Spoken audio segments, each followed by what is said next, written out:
All right, good evening, everyone. It is Monday, February 10th. It is 7:02 p.m.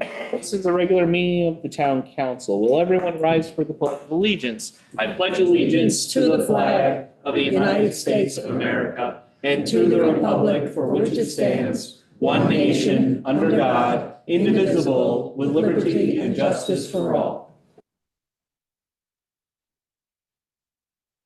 Okay. Following town council members are present in chambers.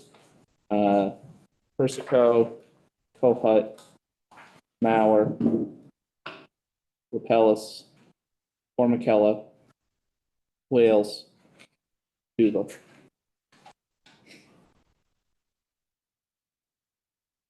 Following town council members here remotely, Reed.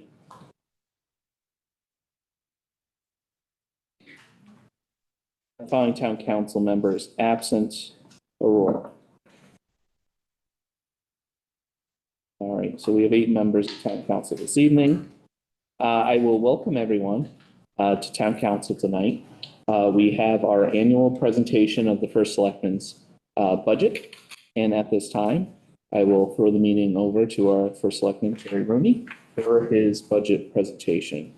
Mr. Selectman. Thank you, Mr. Chairman. I know almost all of you got a handout. I think we're short one. Does everybody have one? I have one because Councilmember O'Rourke is not here. Okay, fantastic. So everybody's with the proposal. All right, thank you. So we'll just start off by reading off the narrative.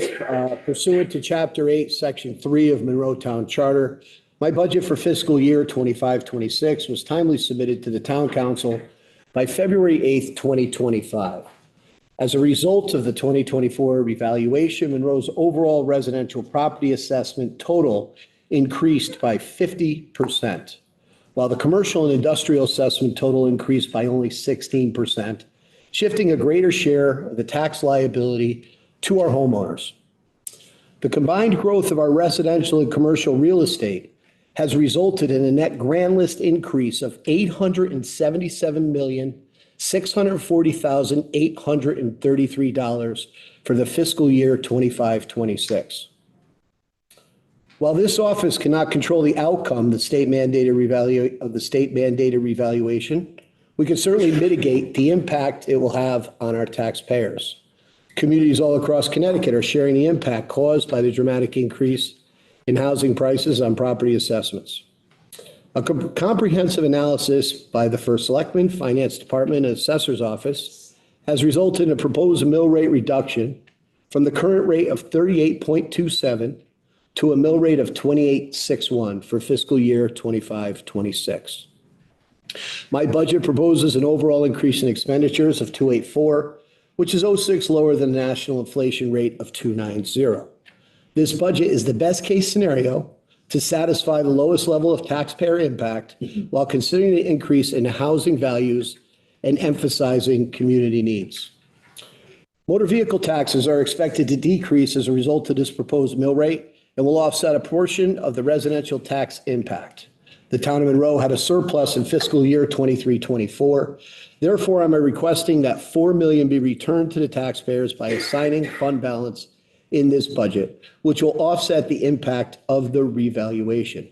Using fund balance is not optimal. However, after returning this surplus to the taxpayers of Monroe, our projected unassigned fund balance will remain above the high end of our established range and should help maintain Monroe's AAA bond rating.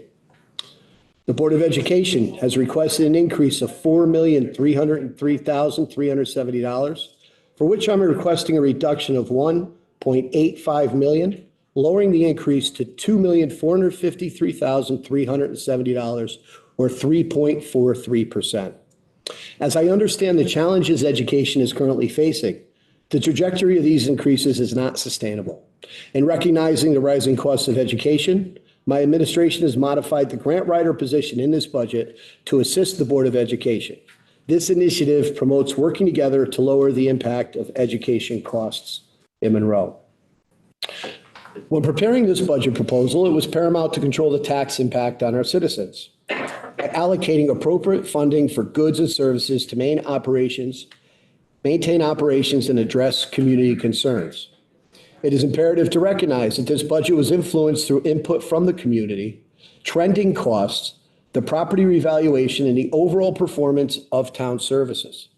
This budget is an ecosystem where all town citizens have a vested benefit, and our employees are given the tools to perform at the level expected by our residents.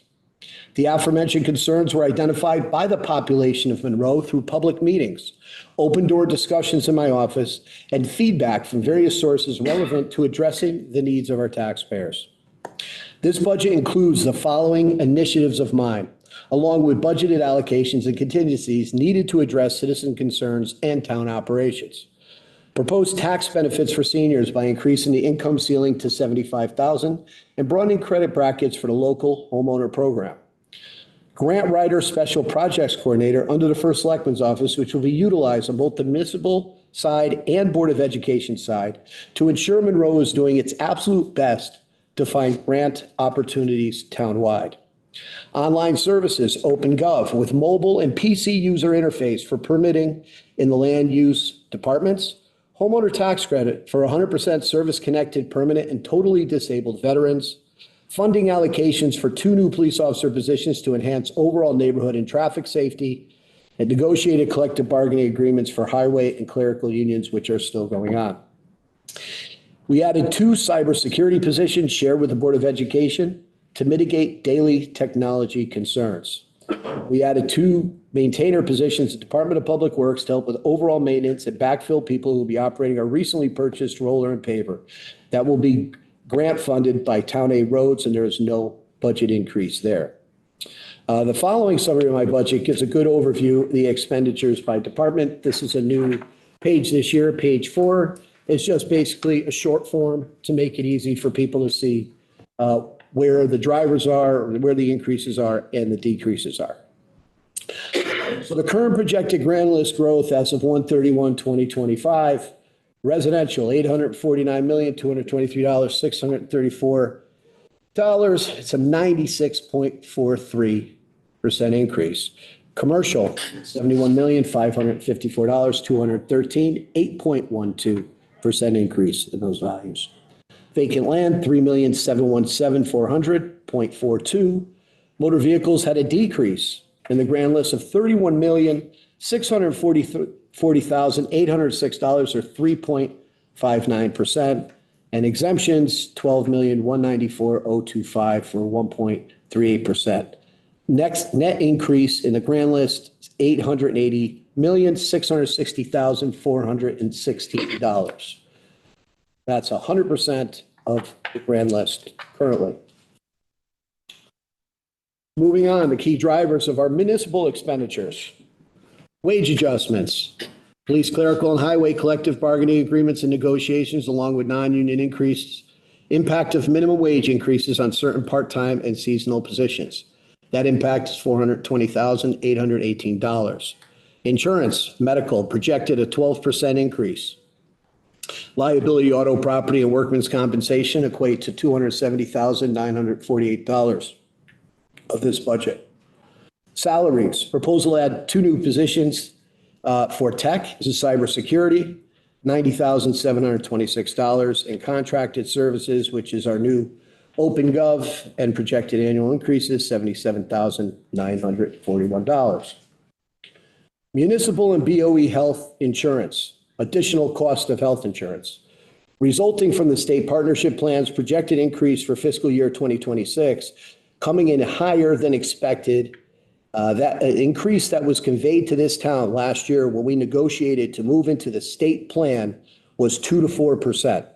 The state has now hit us with 12%. The municipal impact is going to be $230,500. The Board of Education impact $791,000. We have a total of $1,021,600. That is the state plan that made that drastic change from last year's promise of 2 to 4%. This is just a scale of our unassigned fund balance and how it's trending. As you can see, we're still healthy. And even with what I'm asking, we will be way above or significantly above the range to maintain our AAA bond rating, we hope. Actions taken to reduce the impact on the taxpayers. Board of Education. I'm not looking at the screen, Ron. Are you following me? I am. I just keep reading along, so. I was having an issue there. I lost the mouse. Oh, I'm going and you know what? Maybe I should look up and see if Ron's following me. Thank you, Ron. The increase requested of Board of Ed was, the number you see here, 6.02%. I adjusted 1.8 million, 2.59%. It's still a very significant increase of 3.3% or $2,453,000. $2,453,370. Apologize. A lot of numbers, watching a lot of numbers these days. Municipal, the department submissions were 1,770,984, a potential increase of 556. I adjusted that increase, $1,207,798. And that's an 3.79% was my adjustment, having a proposed increase of $563,186 or 1.77%. The combined total proposed increase in expenditures between Board of Ed and municipal is 2.84%, 6% below the rate of national inflation. The next chart you see here, it's a new chart this year, just to show how municipal is trending, how Board of Ed is trending, as far as expenditures and increases, so on and so forth. As you can see, fiscal year 22, 516, fiscal year 23, 475, fiscal year 24, 480 for Board of Ed, fiscal year 25, 559, very large increase last year, and this year 343. Unless situations arise where we can't meet that cut, the Board of Finance, Board of Ed, and all of us can together will get to where we need to be, hopefully, to get a budget that can be passed at referendum. If you look at the municipal trends, they're pretty similar, seeing fiscal year 23 being one of the higher ones and staying somewhat flat to a degree up until 26, even with the services that we have offered this year. The proposed capital budget, the Town Council Strategic Planning Committee started its review of proposed capital budget on Monday, January 27th. This process will continue with further review by SBC, followed by their annual collaboration with the Board of Finance. And the further refinement, Town Council review of municipal departments submitted to Board of Finance by March 15th per charter. Board of Finance review, including Board of Education budget, submitted back to the First Selectman by April 20th. And our annual budget referendum, townwide vote, is on Tuesday, May 6th. In closing, the message to Monroe taxpayers is that the main focus of this budget is to deliver the lowest tax impact possible, as the state mandated revaluation created serious concerns for our residents and taxpayers. My administration believes this budget provides the best path forward while keeping efficient town service and education well funded. I would like to thank everyone who contributed to the presentation of the fiscal year 25-26 budget, specifically Ron Bonoski, our Director of Finance. Thank you, Ron. Assistant Director Heidi Mead, our Tax Assessor Justin Feldman, and First Selectman Office Administrator Carrie McAndrew. Special appreciation is in order for the municipal department heads and their staff for being considerate and understanding during this challenging budget cycle. Thank you, everyone, for your attention. And that is all I have. Thank you, Mr. Chairman. Thank you, Mr. First Selectman. At this time, I just want to provide a few other details about the budget process at this time. The Town Council will meet with the Board of Finance for our annual joint meeting regarding the budget, either the week of the 24th of February or the week of the 3rd in March. I will be in contact with Chairman O'Donnell about the specific date of that meeting. Also that meeting, we will have the Town Council will have a public hearing on the budget. So at that time, individuals that would like to speak about the budget will have an opportunity to do so in front of the Town Council that same evening. Additionally, on that same evening, we will have our department meetings where we'll be speaking to each department head regarding the municipal budget. So all three of those things will happen on the same evening. It will either be the week of the 24th or the week of the 3rd. Additionally, during our regularly scheduled meeting on March 10th, that will be the date the town council will vote on the municipal budget and send the budget to the Board of Finance before the 15th, which is a Saturday. But at our regular meeting on the 10th, we will be voting on the municipal budget, either to pass as is or to make adjustments that we are empowered to make on the municipal side of things. So that's just a little bit of an update for everyone going forward. Additionally, I just want to make sure everybody knows, make a record that there will be multiple opportunities for the people to have their input on this budget. We have public participation this evening. We will have a public hearing the night we meet with the Board of Finance, and the Board of Finance will have their own public hearing. So there will be multiple opportunities for individuals to offer their opinion on both the municipal side of the budget, the Board of Education side of the budget, as well as any comments on the overall budget process and impact. Okay. And so we're going to move on to number 4, which is our consent. Mr. Chair, Yes. if we have any just initial questions on the presentation, can we make those now? Or?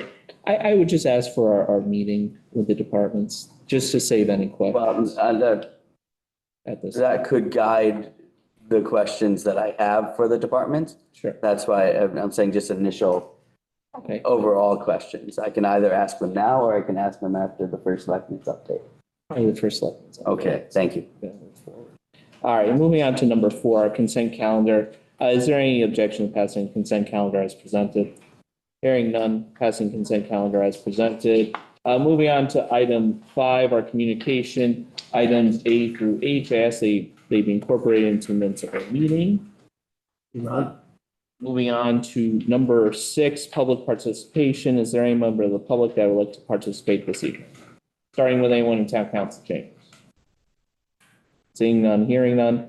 Moving on online, please remember to unmute yourself. *6 if you've dialed in on your phone, or if you're here virtually, you're going to deselect the microphone with the red line through it. Once again, is there any member of the public that is here virtually or via phone that would like to participate at our meeting this evening? *6 if you've dialed in, or if you're on the internet or an application, any type of digital platform, please deselect the microphone with the red line. Hearing none, seeing none, I'm closing public participation. We have no appointments this evening. Moving on to action items. Action item A, Town Council Committee on Finance, Education, Health, Public Safety Matters. Madam Vice Chair. We've not had a meeting in a while. Thank you very much. Item B, Town Council Committee on Planning, Zoning, Public Works, and Park and Recreation Matters. Councilmember Duba. We were going to meet tonight before town council. Due to illness, we have to postpone that meeting to a future date. Thank you. Moving on to item C, our Legislative and Administrative Matters Subcommittee. Councilmember Reed. Yeah, sure. Thank you, Mr. Chairman. Appreciate it. We did meet tonight. We discussed 4 items. Number 25, RW Solutions Memorandum of Understanding. 26 was the grant writer special projects job description update. 27 being the deputy fire marshal fire inspector job description update, as well as the last one, 28 State of Connecticut DEMHSEMPG. That is an acronym. Grant. There you go. That all reached consensus to come to council. Thank you very much. Moving on to item D, our Strategic Plan Committee. We've had a couple meetings since our last town council meeting. We met with department heads regarding their capital expenditure requests. We met with each department, got their perspectives, not only for this year, but the years going forward and the appropriate placement of various projects in any given fiscal year. Those discussions will be ongoing as we continue to fact find, just as the first selectman stated during his presentation. Additionally, we had a meeting this evening with members from the Historic Society discussing the Bearsley House property, which I believe everyone on council was notified about some issues that they were having. So we had an initial, again, fact-finding meeting to speak with them, kind of get everyone's opinion on best steps moving forward and developing a plan in the future that would best suit the society, the town, and the taxpayer. But we will have a future meeting in the next month or two to continue those discussions. And so that is it for strategic planning. We'll move on to item E, the Open Space Preservation and Acquisition Committee. Councilmember O'Rourke is not here this evening. However, there was no need for the Open Space Preservation and Acquisition Committee to meet because I don't believe there's anything before them at this time. Moving on to item F, our first selectmen's update, Mr. Rooney. Thank you, Mr. Chairman. Not too busy this time, well, obviously with budget. So in the operations update, the proposed budget was finished and posted Friday, February 7th, which is the day before the charter requires it, February 8th. OpenGov launch. The town of Monroe officially launched OpenGov on February 3rd, 2025. This transition is part of our ongoing efforts to streamline services, improve record keeping, and increase efficiency for all permitting applicants. If you would like to see more information, it says please click here. When this is posted online, they'll be able to click there and get right to the link. But I got to tell you, a lot of people have been using it already, so it's really working out great for us. Keith Inderdonen, unfortunately, the former town clerk, Kay Inderdonen has passed away. She was very active in volunteering for the town and served as a town clerk for 20 years. Condolences to her family and everyone who knew Kay. Carl Tomczyk, former director of finance. Carl Tomczyk has passed away. He served as a director of finance for 15 years. Condolences to his wife, Pat, and everyone here who knew Carl. I know, Ron, you worked with Carl. I'm sure, Joe, maybe you worked with Carl too. Jerry, I'm sure. Frank, yeah, Heidi, all of you. So sorry for that loss. Emergency services update, Cottage Street fire. I think a little while back, I put out a notice, maybe it was in the Monroe Sun, to be careful with certain things, heating devices internally inside your house and things. Gave some warnings, but a supplemental heating device, a propane heater, is responsible for a fire that occurred on Sunday in town on Cottage Street. An elderly couple was able to safely evacuate after the heater malfunctioned. Severe damage occurred to the residents, and the homeowners will be out of their house for an undetermined time frame. Residents are reminded when using supplemental heating devices that proper clearance is adhered to and also proper operation. Further questions regarding such safety can be found by contacting Bill Davin at the fire marshal's office. Capital projects, what we have going on, animal control, the facility is moving along as planned. And the community update, I spent about 4 hours at the Goddard School. That was a great time. I had the opportunity to catch up with the little ones at Goddard School. Great time building things with the kids and discussing our favorite dinosaurs. I met with Senator Sujata Gadkar-Wilcox, our 112th senator, last week, and we discussed long-term goals and projects for the town. We will be having some other meetings moving forward, discussing many different concerns we have. It was a very pleasant meeting. A ribbon cutting, Majestic Salon, is another new business to serve Monroe. It's a very nice event and establishment. However, I don't need to use them because I don't have it. And the grant writer, I'm very proud of this. This Board of Ed came to me and asked, in an effort to mitigate rising costs of education, the education staff will now be working collaboratively with our grant writer in an attempt to secure more grant opportunities for Monroe townwide. So that is hopefully very good news. Rosemary has done very well for us on the town side. Hopefully she can serve the Board of Ed as well.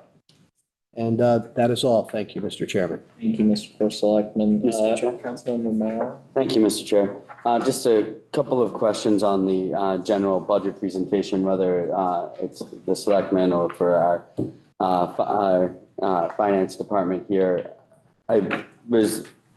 One of the items was, it was talking about the increase in grand list and the projected increase in grand list. That it was approximately an average of 50% on the assessed value.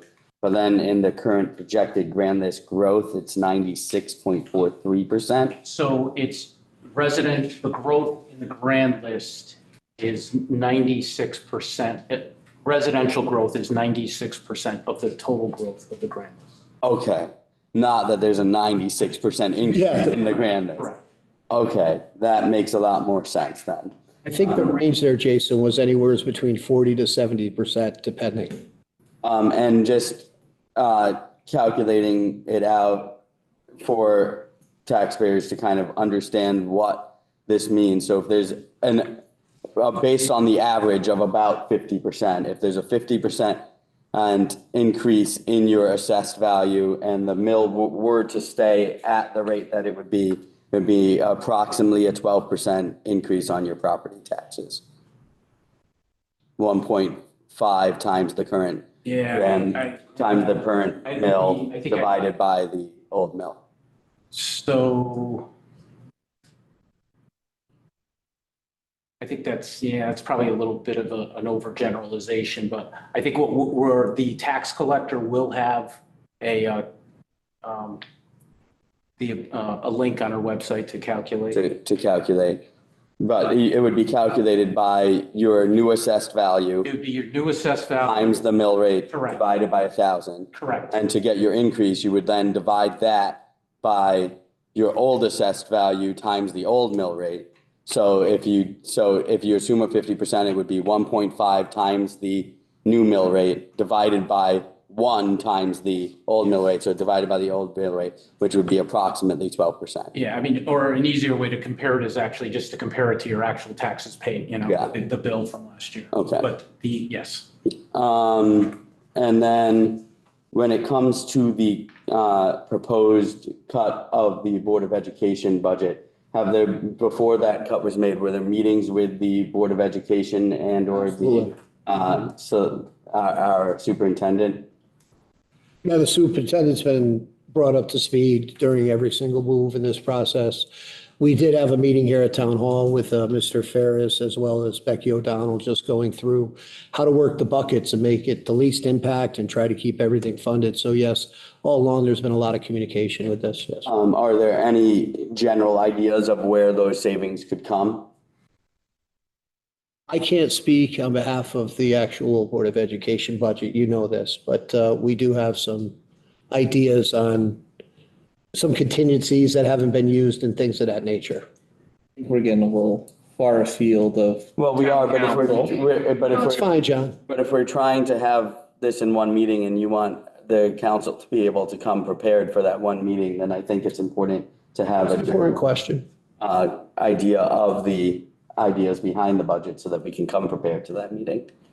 But that answers my current questions, and I'm sure I'll reach out as I'm reviewing if there's more. Thank you. Mr. Chair, I have a quick question. Yeah. For the health insurance, this is projected. When do we find out exactly what it is for the health insurance? See, that's kind of the flaw in the process, right? So as this budget moves along, we get more information. We're expecting it early March, they said. That's, Potentially before we even vote on it on the 10th. Hope. doesn't, it looks like they're pretty solid with that 12, maybe even 13%, which is really surprising to us because when we negotiate, I don't know if you remember last year, but United Healthcare wanted 28%. And that was exorbitant. And we negotiated with the state at 9%. I believe that was, if I can recollect that properly. They were suggesting, what's that? It was a lot lower than A this. lot lower, yes. And the state did verbally state to us, we'll be looking at maybe a 2 to 4% increase next year, which obviously was very attractive. But that's not what happened, unfortunately.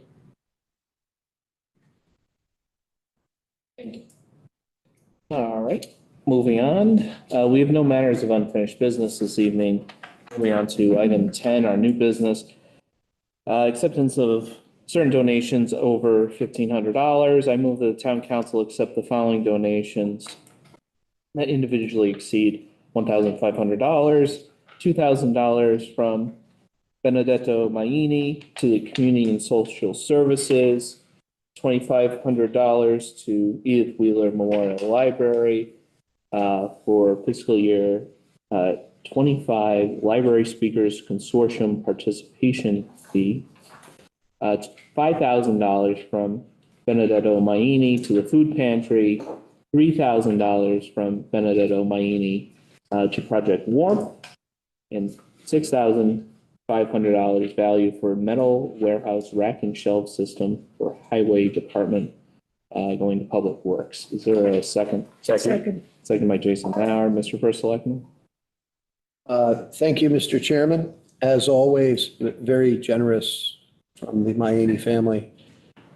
These donations, as I get more involved with this job and social services and the needs of people in our community, these donations go a really long way. I think that donation of 10,000 was broken up into, 4,000 to the food pantry, 4,000 to Project Warmth, and that could heat somebody's house for a season. A lot of these houses, maybe a little bit less, but these donations are so huge to the operations, especially the social services, and I know the EMS uses a lot in the fire department, so we're always thankful for anybody who's willing to donate. So thank you.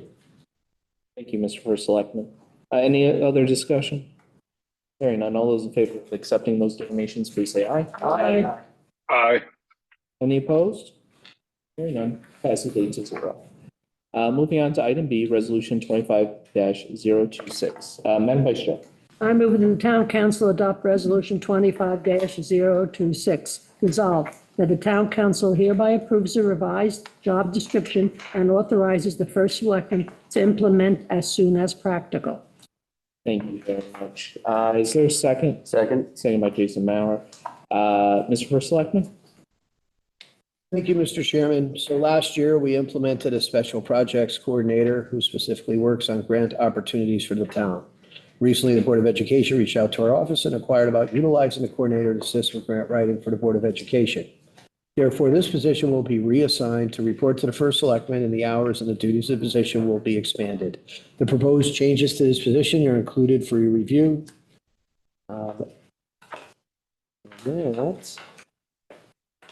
Did you give a Lou on this?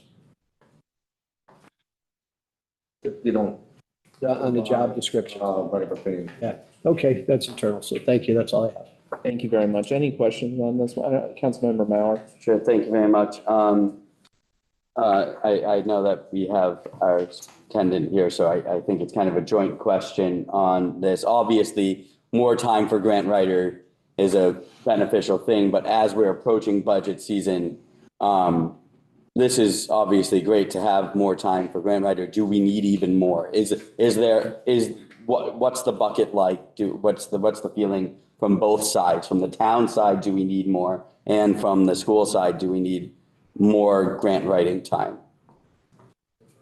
Sure. I think right now it's just excuse me, I think right now it's just a time to kind of dip our toe in the water and see how it is. And if it's something that, produces good fruits, then I think, we look to expand it.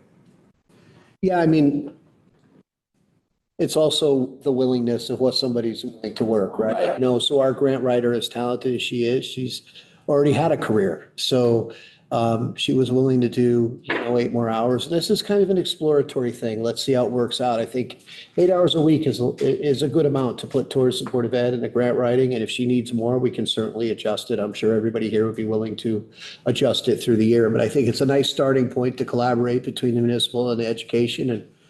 And I think at where Rosemary's mindset is now, she thinks that there are some things that we could get, The town doesn't check some boxes when it comes to grant writing, but she believes that there are some other opportunities that maybe we have been missing because we didn't have an active grant writer. And if this is a success, I mean, I would And I think Joe, both of us would agree that if we had to bring another position in underneath her, and, my thing when it comes to this stuff is not only bringing in this position, but also have people learn from this. So this way, if somebody moves on, we have a replacement.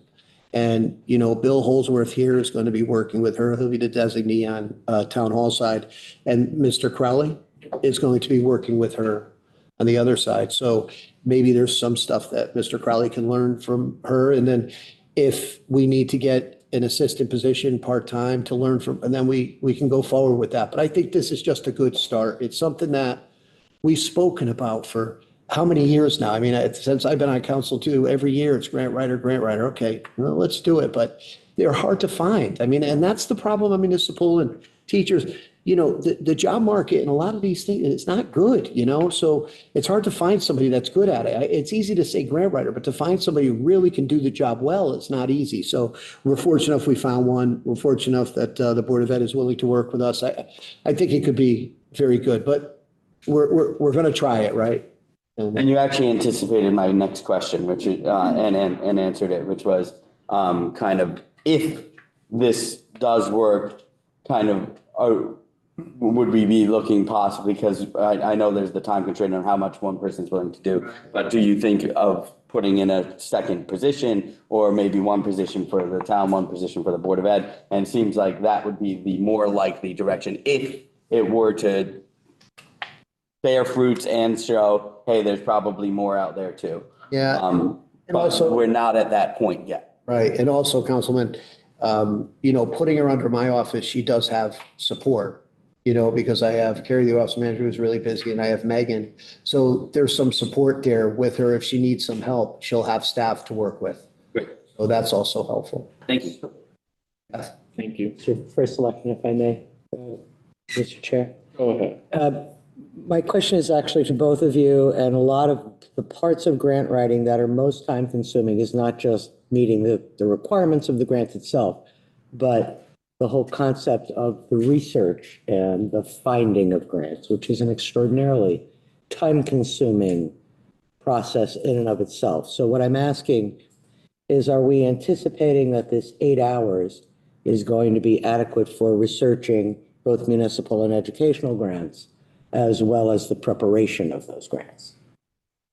I mean, I can answer that because I work with Rosemary every day. I mean, she gets lists, she has experience with this. She's done this before, I think Bridgeport and another public school system. So she knows where to look. And she comes to me every day. I have this idea. I have this idea. I have this idea. I think what you're asking kind of goes along with what Jason asked, let's get into it first. I mean, this is kind of a new concept and see how it goes. And if she needs more hours, I'm sure everybody here would be more than willing to, work with that, If that answer your question. I suppose. I mean, we're really at this point looking at something less than a 30-hour-a-week position. Is that an accurate calculation? Yeah, I think it's like 27, something like that. Because she was working 19, so now she'll be at 27 hours. And we do have the flexibility to change that. Oh, yeah. I mean, Thanks. we'll see how it works out. Also, it's what somebody's willing to do. We have a talent, but it's what she's willing to work too. So I don't, I want to push her and make her not love what she's doing. I want to keep her loving what she's doing. I think that's very important. Thank you. Thank you both. Thank you. Any other discussion? Hearing none, all those in favor of adopting resolution 25-026, please say aye. Aye. Aye. Any opposed? Hearing none, passes 8-0. Moving on to item C, resolution 25-027. Madam Vice Chair. I move that the town council adopt resolution 25-027. Resolve that the town council hereby approves the revised job description and authorizes the first selectman to implement as soon as possible. Thank you very much. Is there a second? Second. Second by Jason. Mr. First Select. Thank you, Mr. Chairman. The Director of Human Resources requested to update the Deputy Fire Marshal, Fire Inspector job description. These changes will better reflect the current role and responsibilities of the position. That is all. Mr. Chair. Councilmember Mauer. One real quick question. Fire Marshal's office is in support of these changes? Beautiful. Thank you, Bill. Any other questions, discussion, comments, concerns? None. All those in favor of adopting resolution 25-027, please say aye. Aye. Any opposed? Hearing none, passes 8-0. Moving on to item D, resolution 25-028. Madam Vice Chair. I move that the town council adopt resolution 25-028, resolved that the town of Monroe may enter into with and deliver to the state of Connecticut, DEMHS, any and all documents which it deems to be necessary or appropriate to obtain and secure any and all grants associated with the Emergency Management Performance Grant Program for the benefit of the town of Monroe. And further resolved that Terrence P. Rooney, as first selectman of the town of Monroe, is authorized and directed to execute, and deliver any and all documents on behalf of the town of Monroe, and to do and perform all acts and things which he deems to be necessary or appropriate to carry out the terms of such documents and effectuate the matters contemplated herein. Thank you. Is there a second? Second. Second by Jason Bauer. Mr. First Selectman. Thank you, Mr. Chairman. As you are aware, the town of Monroe, generally through its police department, applies for and receives annual grants from the state of Connecticut, Davis Emergency Management Performance Grant Program. These grants are generally administered on multiple occasions each fiscal year, each time in the same form, which is now very familiar to this town council. Previously, the grant application agreements were procured through a combined electronic and paper submission process. However, recently, the state has implemented an all-electronic procurement process that requires the town to electronically submit a blanket resolution as a condition precedent to participation in the grant program. As set forth in the opinion letter from our town attorney, Frank Lito, while Chapter 3, Section 2.1 of the Town Monroe Charter provides that the authority of the first selectman includes the duty of investigating, advising with respect to and obtaining available and applicable state and federal funds and grants on behalf of the town and any of its departments, boards, and commission. It further vests the authority to enter into agreements on behalf of the town with the town council. Therefore, while it has been the protocol of this office to present all grants to the town council for review and approval prior to my execution thereof, in light of the state mandate and the new electronic grant submission process, a blanket resolution is now required. And if there are any questions, our town attorney is here to answer that. Thank you. Thank you so much. Is there any other discussion on this item? Thanks, Frank, for comments. No, I will say that we've done this in the past. It's just a little, the timing's a little different this year because of the procurement process. So we're trying to get out ahead of it and done a good job. Here we are. Thank you. All right. Any other discussion? Hearing none. All those in favor of adopting resolution 25-028, please say aye. Aye. Aye. Any opposed? Hearing none. Passes 8-0. My agenda here. We have no unfinished matters of new business. We have no unfinished matters of finished business. There is no second public participation this night, and I am adjourning this meeting at 7:46 p.m.